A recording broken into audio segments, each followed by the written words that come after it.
Hi, my name is Serafina, and this is the last chapter of the life I used to live, and the first sentence of the one I chose to write for myself. You probably know the sound of glass shattering. It's sharp, sudden, but then silence. That was the moment I knew I was no longer anyone's daughter.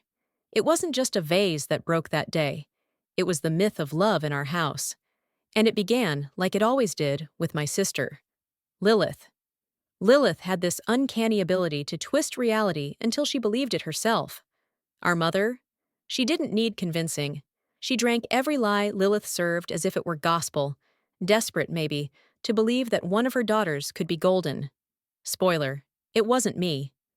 It happened a Tuesday. I remember because it had rained all morning, and the entire house felt heavier, like it knew something was coming. I had barely stepped in from work when Mom's voice hit me like a freight train. "How dare you steal from your own family?" I froze. My bag slid off my shoulder. "What are you talking about?" Mom stormed into the hallway, holding a bank statement like it was evidence in a courtroom drama. Behind her, standing half in shadow like she always did when she'd orchestrated something, was Lilith. Arms crossed, smirk dancing at the edge of her lips like she was trying not to look too smug. Lilith showed me everything. "Don't you dare pretend you don't know. Transferring money from my account? You're lucky I don't call the police." "What? That's insane. I didn't." But my voice didn't matter. It never had. Lilith stepped forward, her tone dripping with faux heartbreak. "Mom, don't let her manipulate you again. She's always been jealous of what we have. I just thought you deserved to know the truth before it got worse." My heart pounded so hard, I couldn't hear anything for a second. My throat burned. Words dried into ash. "Are you serious right now, Lilith?" I snapped. "You forged that transfer. You know you did." "Enough!" my mother screamed. Her face flushed red, trembling with something I'd only ever seen her direct at me. Never Lilith. "Get out, right now, and don't you ever come back." It was fast, brutal. She didn't blink. No room for a bag. No time for shoes. I left with my wallet, and my breath lodged somewhere between heartbreak and disbelief.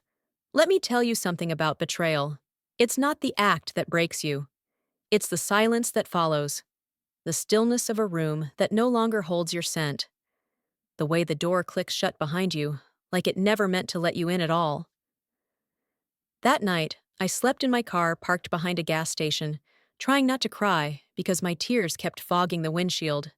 My stomach growled, my pride louder. I hadn't even done it. That's what killed me most. Not just that I was thrown away, but that I was thrown away for a lie. And I knew exactly who planted it. Lilith, my perfect sister. Growing up, we were opposites by design. Where I was quiet, she was magnetic. Where I worked, she maneuvered. She could charm teachers, family friends, even the neighbor's mean dog. Meanwhile, I just tried not to disappear. There was this one time in high school. She'd crashed Dad's old car, blamed it on me, said I took it without asking. Mom grounded me for 3 months. Lilith? She got dinner out and a new phone. I never forgot that night. It was the first time I understood the rules. In our house, the truth didn't matter. The story Lilith told did. A week after I left, my phone lit up with over 100 missed calls. Most were from Mom, a few from numbers I didn't recognize. I didn't answer. I watched the screen flicker and die, and I let it. But before I ignored the calls, before I tossed my phone in the glove compartment and promised myself I'd never let them near me again, I made one call. To an old friend I hadn't spoken to in years. Her name was Naomi. We'd lost touch after college when Lilith told her I'd said horrible things behind her back. She picked up on the first ring. "Sarah, is that you?" I need help." Her voice softened. "I've been waiting years to hear that from you." That was the beginning of everything I would become. But don't worry, this isn't some neat little tale about redemption wrapped in a bow. This is the story of what happens when the scapegoat decides not to play along anymore. It's about truth, and how sometimes it waits in the shadows until you're strong enough to face it. The silence in Naomi's apartment was a different kind than the one I knew. It didn't judge. It didn't press itself into your lungs and make it hard to breathe. It just let me be. She handed me a cup of tea, chamomile with a hint of honey, and sat across from me on the couch. Her living room smelled like sandalwood and clean laundry. It felt wrong to bleed memories into such a peaceful space, but I was already unraveling, and the threads didn't ask permission. Start wherever you need to, Naomi said softly. No judgment. I looked at her. Still the same warm eyes, same grounding energy. The only person who had ever really tried to understand me, until Lilith got between us. I didn't do it, I whispered. Whatever Lilith told Mom, I swear, Naomi, I didn't touch a cent. I know, she said without hesitation. I never believed her. But she made it hard to reach you. She paused. I knew that tone. There was more. She told me you were saying nasty things behind my back, that you didn't want me around.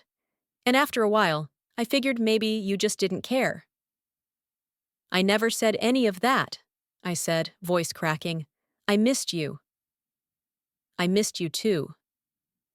The weight of all those wasted years pressed down on my chest, and beneath that, anger. Deep, slow-burning anger at the person who had taken them from me. Lilith, the queen of curated chaos. She didn't just lie, she surgically removed people from my life. That night, I lay in Naomi's guest room, staring at the ceiling fan, spinning like thoughts I couldn't slow down. It wasn't just about being thrown out. It was the history of being edited out of my own life. Lilith had always been the narrator, and she never let the truth get in the way of a good story.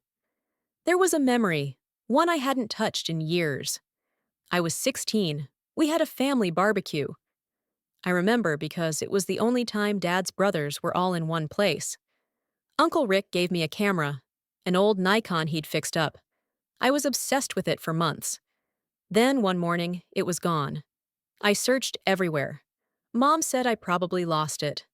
A week later, Lilith posted photos on Facebook using my camera. She said she bought it with her own money. I confronted her.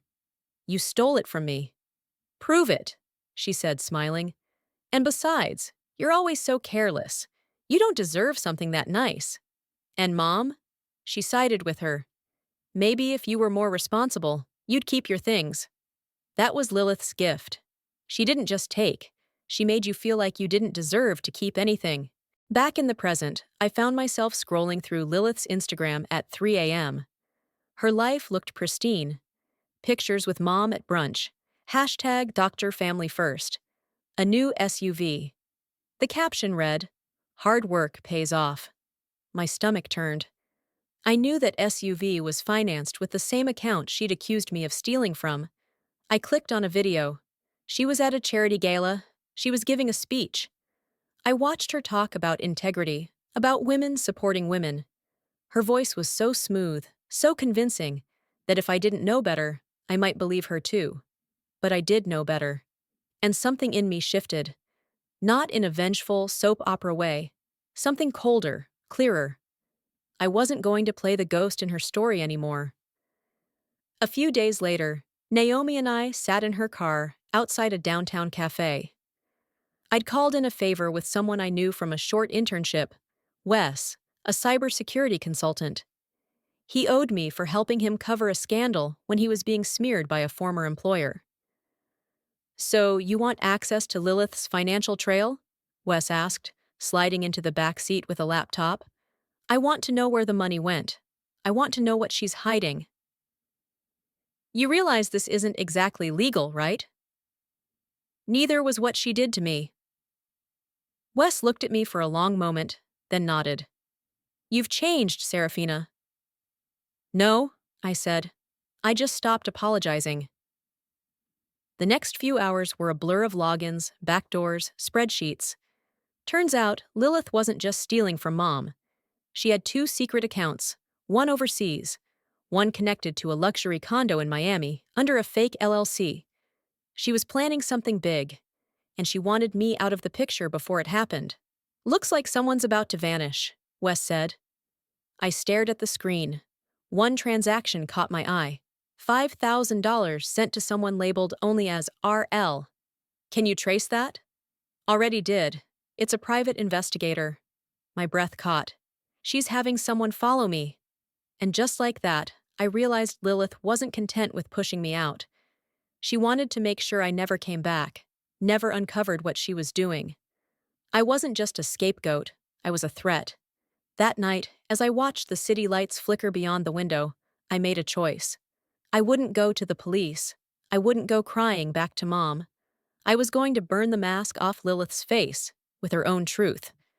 But first, I needed to remember who I used to be, before I let them convince me I was nothing. And if I had to become someone else to do that, so be it. There's a kind of quiet that follows a revelation. It doesn't feel like relief. It feels like standing on the edge of a cliff after surviving a fall, looking up and realizing you still have to climb out. That's where I was. Not broken, but bruised with the truth. Lilith wasn't just toxic. She was dangerous. She wasn't trying to destroy me out of spite. She was erasing me out of necessity. And she was almost done. The following morning, Naomi walked in with 2 coffees and an envelope. "The guy Wes recommended came through," she said. "He tracked the private investigator. His name is Ray Langston, retired cop. Works off the grid now. You're not the first person she's had followed." "Wait, there've been others?" Naomi handed me the folder. Inside were notes, timestamps, photographs, grainy black and white images from across state lines, all tied to different women. Some had brief annotations. Ex-friend, former roommate, former boss's daughter. All disappeared from Lilith's social circle within months. She wasn't just manipulating family. She was engineering her reputation by removing anyone who knew the real her. And that realization chilled me to my core. That night, Naomi and I met Wes again. This time, I came prepared. I need to build a timeline from the last 6 years. Anyone who got too close, got burned, or got quiet. "That's going to take time," Wes said, frowning, "and luck." "I'll do the outreach," I replied. "You do the tracing. I know where the skeletons are. You just need to light the path." "You sure you want to dig that deep?" Naomi asked. "This isn't just about revenge anymore. This is war." I met her eyes. She tried to ruin my name, my life. She's ruined others. This isn't just about me anymore. By the weekend, I had tracked down 2 former coworkers Lilith had thrown under the bus at her previous firm. One of them, a woman named Michelle, agreed to meet me at a park cafe near Pasadena. She looked older than her years, tired in a way that came from constant defensiveness. "She told HR I was stealing," Michelle said, stirring her tea, "all because I got promoted before she did." Did they believe her? Not right away, but she's persuasive. She built a story, used old emails, claimed I was unstable. I was fired 6 weeks later. I showed her a photo of the PI. Her face changed. "He followed me too. I thought I was losing my mind." "You weren't," I said quietly. "And you're not the only one." Michelle's hands trembled as she reached for her phone. "What do you want from me?" "Your story. In writing. An affidavit. Anonymous if you need it." She nodded. Anything to stop her. Over the next 2 weeks, I collected 7 more stories. All people Lilith had lied about, sabotaged, isolated. Each had a version of the same pattern. Betrayal dressed as charm, deception masked as concern. The more I gathered, the more a disturbing pattern emerged. Lilith wasn't acting out of insecurity. She was operating like a professional manipulator. And Mom? She was her most loyal enabler, the Queen's greatest pawn. One evening, I received a call from an unknown number. I let it go to voicemail. A minute later, a text followed. "I know what you're doing. You always were pathetic. S. Lilith." She was watching, which meant the mask was slipping. For the first time in years, I felt the power shift. And I wasn't going to waste it. With Wes's help, I started piecing together a digital profile, bank records, fake donations to charities Lilith never supported, ghost companies in her name. One LLC, Brightwood Events, was tied to a luxury condo in Miami that didn't host any events. But the most damning piece came from Naomi. She tracked down an email chain from Lilith's old assistant, confessing that Lilith had instructed her to redirect $40,000 from a family trust. That trust was in my name. She was bleeding you dry, Naomi said, even before she framed you. She knew Mom would believe her. All she had to do was give her someone to blame. You! Me! I sat in the guest room that night, staring at all the evidence spread across the bed like broken glass. I didn't feel triumphant. I felt exhausted. But there was something else. Conviction. I wasn't chasing vengeance. I wasn't hunting a villain. I was telling the truth, out loud, for the first time in years. And I realized something strange, something liberating. She might have won the house, the car, the narrative, but I had the truth, and that made me dangerous. The next phase would take more than whispers and hard drives. I needed witnesses, proof, precision. I needed a plan. People always say the truth will set you free, but they never talk about what it does to everyone else. Sometimes truth is a wrecking ball, and freedom, well, it only comes after the rubble settles. I wasn't after revenge, but I did want a reckoning. It started with an invitation.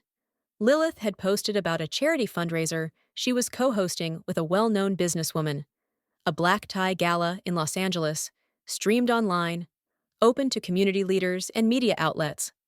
All polished glass and champagne smiles. All about women empowering women. The irony didn't even sting anymore. It felt like opportunity. You want to go there? As in, walk in? Naomi asked, pacing the living room. Not walk in, show up prepared, I replied. She built her reputation on illusion. It's time to make the mirror crack. Naomi looked unconvinced. Wes leaned back, arms folded, processing. You're thinking, evidence drop?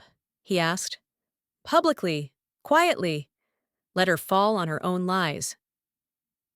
I showed them what I had. A dossier, digital backups, a timeline cross-referenced with interviews and receipts. It wasn't just damning, it was devastating. She framed me, laundered money through family assets, sabotaged careers, and manipulated our mother, I said, not flinching. And she's been rewarded every step of the way. Naomi nodded slowly. Okay, but if we're doing this, we do it smart. This has to feel like her mask falling, not your hand pulling it off. We spent 2 weeks planning. Wes created a digital Dropbox that could be triggered by facial recognition. If Lilith was photographed at the gala, the link would auto-upload the evidence package to a list of pre-queued journalists, law firms, and nonprofit leaders. Naomi crafted the narrative threads. How to let the truth speak without it sounding like personal vengeance. Just fact, pattern, consequence. I practiced keeping my heart out of it. It was the hardest part. The night of the gala, I dressed like someone who belonged in the room, not because I was pretending, but because I finally felt like I had the right to take up space. Naomi walked beside me, all fire and red silk. Wes watched from a distance, laptop in hand, signal ready. Inside, everything was crystal and artificial laughter. Chandeliers above, soft jazz, servers moving like clockwork.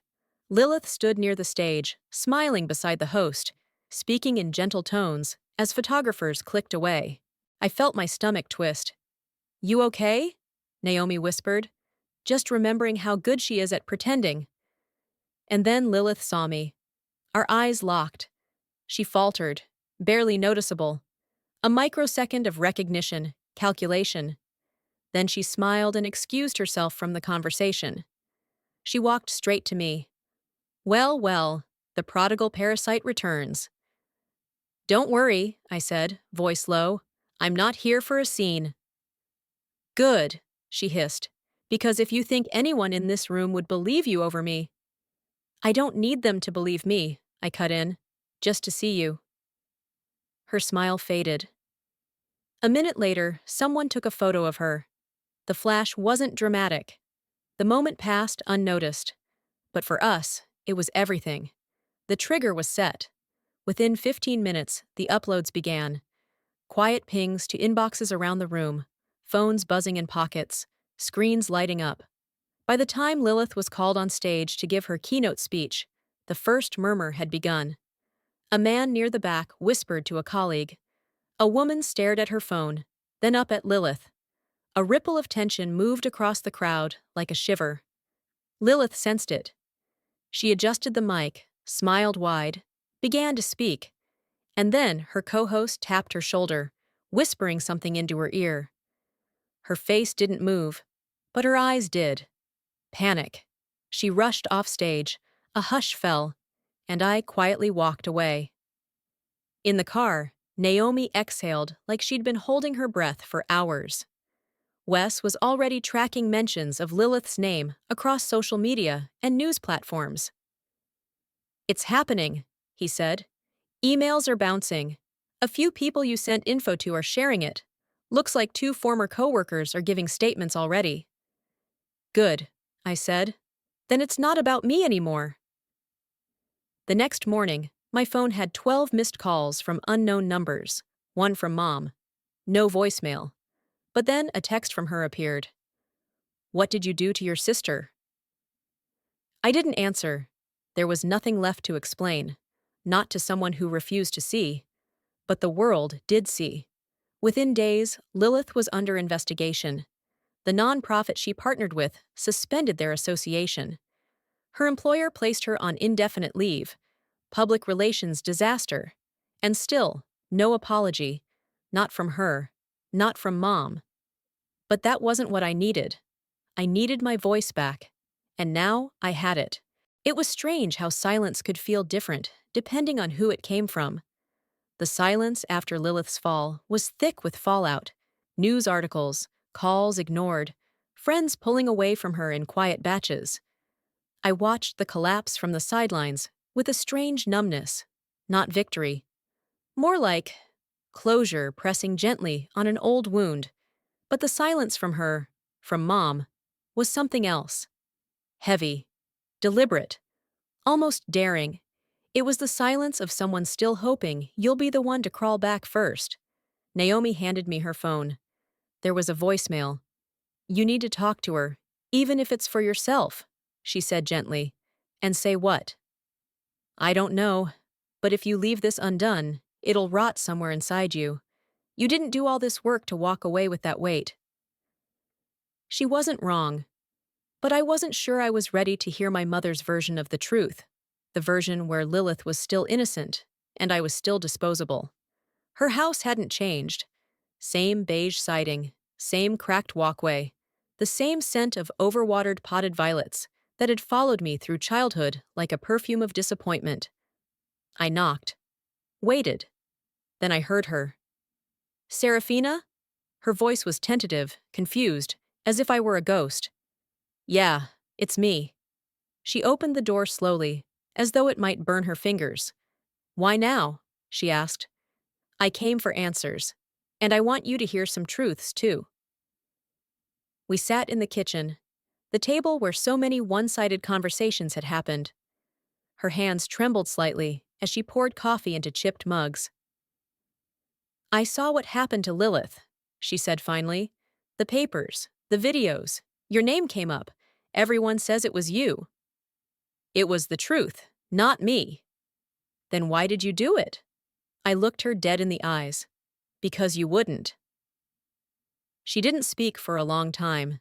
When she finally did, her voice was smaller. "You always had a way of making me feel like the villain." "I didn't have to try. You gave Lilith every excuse she ever needed." "She needed more love than you," she said. "You always had this hardness. You pulled away." Pulled. I blinked. "I pulled away because you never reached for me." She flinched like I'd struck her. "Do you remember when I lost that scholarship because Lilith told the counselor I forged a recommendation letter? She said it was you, and you believed her, just like every other time." She cried. "You didn't." I stopped crying when I realized it didn't matter. There was a moment, thin and brittle, where I saw something crack in her, not regret. Recognition. Maybe for the first time, She was seeing her part in the story. I didn't know, she whispered. Not all of it. I thought she just needed protection. She was always so fragile. She wasn't fragile, I said, cold now. She was calculated. She knew what you needed to feel good about yourself, and I wasn't that. That's not fair. What's not fair is spending your life screaming into a void, begging your own mother to see you, and all she sees is the mirror of herself in someone else. She wiped her eyes. So what now? You came to rub it in? No. I came because I needed to say it out loud, and because I wanted you to know. I didn't deserve it. Any of it. I can't undo the past. No. But you can stop pretending it didn't happen. We sat there in the stillness, not as mother and daughter, but as two women who had both failed each other in different ways. Before I left, she asked, "Do you hate me?" No, I said truthfully, but I don't need your permission to be okay anymore. She nodded. It was the first honest exchange we'd had in years. Back at Naomi's, I curled into the couch and stared at the ceiling, the weight in my chest finally shifting, not vanishing, but moving. There are some apologies you'll never get, but you don't need them to heal. Sometimes, healing comes in the choosing to step away, to speak up, to stop rewriting the past to protect someone else's comfort. I hadn't just survived Lilith. I'd outlived the version of me she'd tried to erase. Ever found peace not in an apology, but in the strength to stop needing one? Healing isn't a thunderclap. It doesn't arrive all at once in a cinematic swell of music or a warm hug from the person who hurt you. It comes in inches, in decisions made in the quiet, in the stubborn choice to let your story begin again, even when you're not sure where the first word should go. 2 weeks after the gala fallout, I packed my car.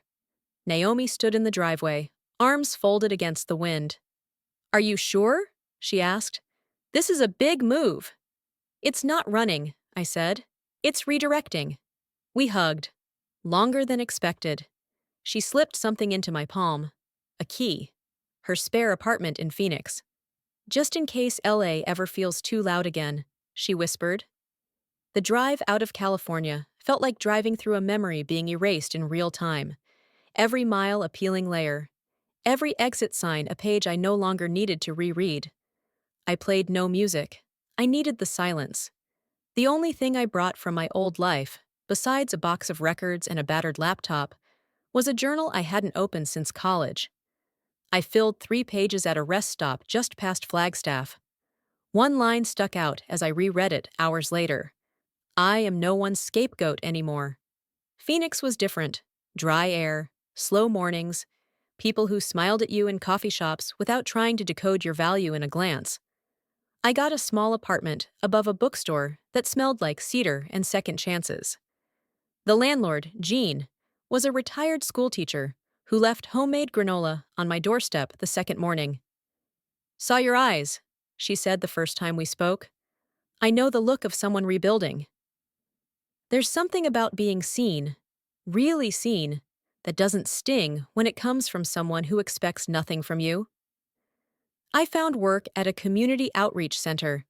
They needed someone to help manage communication, organize fundraisers, teach digital literacy. It wasn't glamorous, but it was meaningful. One afternoon, while helping an older veteran reset his email password, he said something that stuck. "People always talk about starting over, but truth is, you never really start over. You just start choosing different."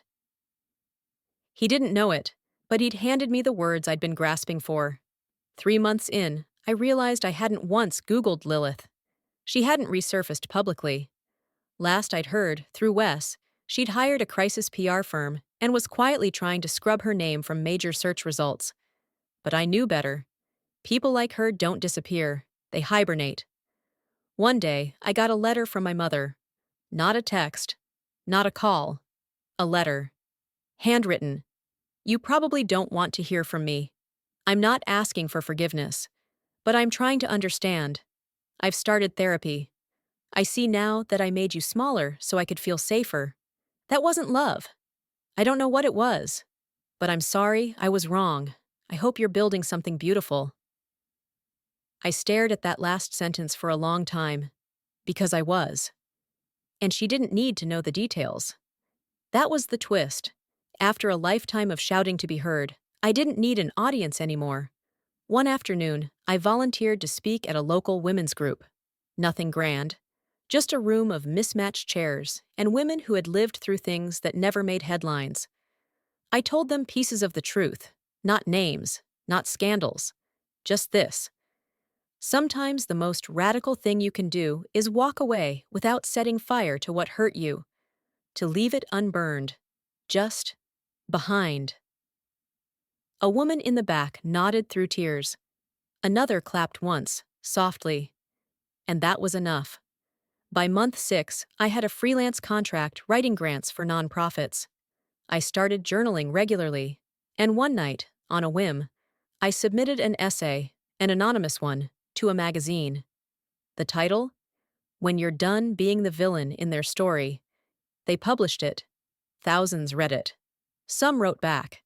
One comment simply said, "You gave words to something I never knew how to say. Thank you." And just like that, the girl who was once blamed for everything became the woman whose voice helped others name their truth. Peace doesn't always arrive with a parade. Sometimes it slips in quietly, sits beside you on a Tuesday afternoon, and whispers, "You're okay now." But even that whisper can echo, because stillness can feel like a lie when you've lived too long in survival mode. It had been almost a year since I left California. My name, once tethered to family drama, was now gently appearing on nonprofit newsletters and occasional guest blogs. I had speaking requests from women's organizations, small podcasts, even an invite to collaborate on a book about reclaiming narrative after toxic family dynamics. I should have felt fulfilled. Instead, I felt restless. It started subtly. A man in line at the coffee shop staring a little too long. A note slipped under my apartment door that read simply, "You don't get to walk away clean." Then, a client at the outreach center received a call. Someone claiming to be an old friend of Serafina's, asking for her current address. I reported it. Nothing came of it. But my stomach knew. Naomi came to visit the next weekend. I didn't tell her everything at first, just that I'd been on edge. "You think it's her?" she asked. "She's not done," I replied. "She never ends things clean. She lets them simmer until she sees a new angle." "You think she wants revenge?" "No. I think she wants the last word." That night, we drank tea on the porch. Naomi wrapped herself in an oversized sweater. The moon was too bright, as if even the sky was trying to overhear us. "You know," she said, "you don't have to engage. If she shows up, if she reaches out, you don't owe her anything." "It's not about what I owe her," I said. "It's about what I refuse to let her rewrite." "You think she'll try to spin it?" "Of course. She always does." The next day, an email arrived from a generic address. No greeting, no name. "I've seen your little talks. You're not a survivor, Sarah. You're a liar with a better stage. I'm coming to set the record straight." Naomi read it and turned white. "You need to file a restraining order." "She hasn't threatened physical harm." "That doesn't mean she's harmless." "No," I said quietly. "It means she's evolving." What she didn't expect, what she never could, was that this time I wasn't hiding. I booked myself into a panel at a mid-sized advocacy conference in San Diego, one that Lilith's old network of contacts would be attending. It wasn't a confrontation. It was insurance. It was visibility. The more people who saw me standing strong, the harder it would be for her to edit my story again. 2 days before the event, I received a text from a blocked number. "San Diego's a long drive. You sure you want to embarrass yourself that far from home?" I responded without hesitation. "I'm not the one wearing a mask anymore." She didn't reply, but I knew she read it. At the panel, I kept my voice steady, my story honest. I spoke not of Lilith by name, but of patterns, of silence, of what it means to be gaslit by people who swear they love you. I saw a woman in the third row nod so intensely I thought her neck might snap.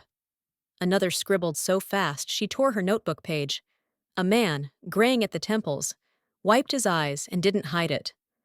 Afterward, a line of people waited. One woman gripped my hand. "You just told my story, without even knowing me." I squeezed hers back. "That's because it was never just mine." Back in my hotel room, I let the moment settle. For the first time, I felt the shift, not just in how people saw me, but in how I saw myself. Not as someone who'd escaped, but as someone who'd emerged. Then, a knock at the door. My chest tightened. I opened it. It wasn't Lilith. It was a man in a suit, professional but tight-lipped. "Ms. Serafina?" he asked. "You've been named in a pending civil complaint regarding defamation from Ms. Lilith V." I took the envelope, closed the door, laughed. It was empty.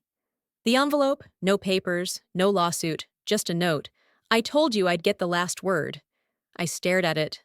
The bitterness, the cowardice, the desperation to stay relevant, even now. Then I dropped it in the trash and poured myself a drink, because the last word didn't belong to her. Not anymore. The funny thing about closure is that it rarely arrives when you want it to. It doesn't come with apologies from the people who hurt you. It doesn't come in court rulings or inbox pings or whispers that you were right all along. Closure is quieter than that. It's the moment you stop needing a reply. A month after the fake lawsuit stunt, I was invited to speak at a national advocacy summit in Chicago.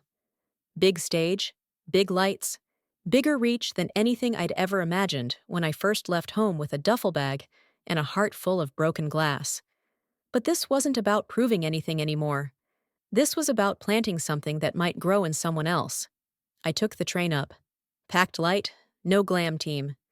Just a speech, a scarred journal, and a resolve that didn't shake even when the flight was delayed or the stage lights hit my eyes. The theme of the conference was Stories That Change Systems. Perfect. When I stepped onto the stage, I didn't carry Lilith's name, or my mother's neglect, or the betrayal that had once wrapped around my throat like a rope. I carried one thing: truth. And when I spoke with it. They say family is where you learn to love. But for some of us, it's where we first learn to disappear, to shrink, to be rewritten by someone else's fear of who we could be. But we are not the roles they cast us in. We are not scapegoats. We are not burdens. We are not too much, or too quiet, or too loud. We are exactly enough. You don't need to wait for someone to see you. You are not invisible just because someone refused to look. The crowd stood. Some clapped. Some cried. Some just sat, frozen in the gravity of their own recognition. And I knew I had done what Lilith could never undo.